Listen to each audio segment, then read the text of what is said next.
Hello friends, welcome to Ambin's kitchen. நம்ம கிச்சனில் எனக்கு என்ன பார்க்க போகிறோன்னா, பூசணிக்காவும் தட்டைப்பயிரும் வச்சு ஒரு கூட்டு தான் பார்க்க போகிறோம். ரொம்ப ரொம்ப ஈஸியாக பண்ணக்கூடிய ஒரு அருமையான ரெசிபி.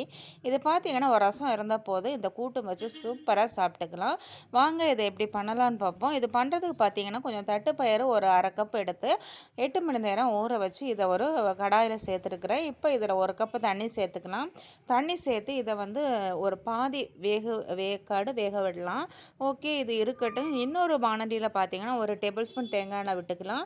எண்ணெய் காஞ்சிச்சு, அரை டீஸ்பூன் கடுகு சேர்த்துக்கலாம். இந்த தேங்காய் எண்ணெய்க்கு பதிலாக நீங்கள் வேறு எண்ணெயை சேர்த்துக்கலாம்.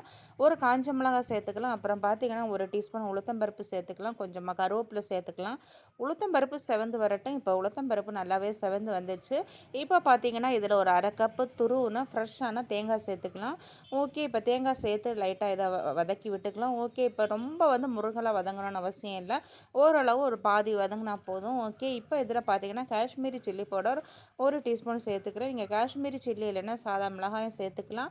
ஓகே, இப்போ பார்த்தீங்கன்னா இது நல்லாவே வதங்கிடுச்சு. இப்போ இதை மாற்றி வச்சுக்கலாம். ஓகே, இப்போ பார்த்தீங்கன்னா இன்னொரு மிக்ஸி ஜாரில் கொஞ்சமாக தேங்காய் எடுத்துக்கலாம். ஒரு 1/4 கப் தேங்காய் எடுத்துக்கலாம். அதில் வந்து ஒரு 1/4 டீஸ்பூன் ஜீரகம் சேர்த்துக்கலாம். அப்புறம் பார்த்தீங்கன்னா கொஞ்சமாக கருவேப்பிலை சேர்த்துக்கலாம். சேர்த்து இதை வந்து குறப்பாக அரைச்சிட்டு வந்துடலாம். ரொம்ப மைய பேஸ்ட்டாக அரைக்கணும்னு அவசியம் இல்லை. இப்போ குறப்பாக அரைச்சாச்சு. இப்போ நம்ம இதை மாற்றி வச்சுக்கலாம். இப்போ பார்த்திங்கன்னா நம்ம தட்டைப்பயிறு ஒரு பாதி வெந்துடுச்சு. பாதி வெந்ததும் இது கூடவே நம்ம கட் பண்ணி வச்சா பூசணிக்காய் சேர்த்துக்கலாம். மஞ்சள் பூசணி கொஞ்சமாக சேர்த்துக்கலாம். ஒரு அரை கப்பு சேர்த்துக்கலாம். சேர்த்து இதை லைட்டாக கலந்து விட்டுக்கலாம். இது கூடவே இன்னும் கொஞ்சம் பொருட்கள் சேர்த்துக்கலாம். ஒரு 2 டீஸ்பூன் உப்பு சேர்த்துக்கலாம். அப்புறம் பார்த்திங்கன்னா 1/4 டீஸ்பூன் மஞ்சள் தூள் சேர்த்துக்கலாம். அப்புறம் பார்த்திங்கன்னா மிளகுத்தூள் ஒரு டீஸ்பூன் சேர்த்துக்கலாம். சேர்த்து இதை நல்லா கலந்து விட்டுக்கலாம். ஓகே, இப்போ கலந்து விட்டாச்சு. இப்போ பார்த்திங்கன்னா இதை வந்து மூடி போட்டு வேக விடுவோம்.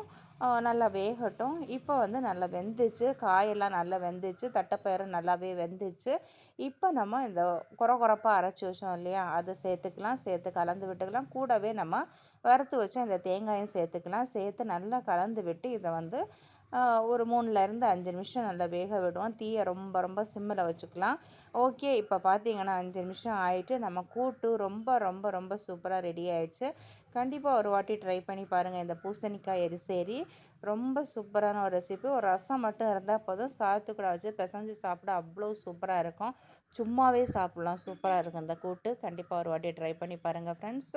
ஓகே ஃப்ரெண்ட்ஸ், இந்த ரெசிபி உங்களுக்கு பிடிச்சிருந்தா அம்பின்ஸ் கிச்சனை சப்ஸ்கிரைப் பண்ணி, லைக் பண்ணி, ஷேர் பண்ணி, கமெண்ட் பண்ணுங்கள். பாய்.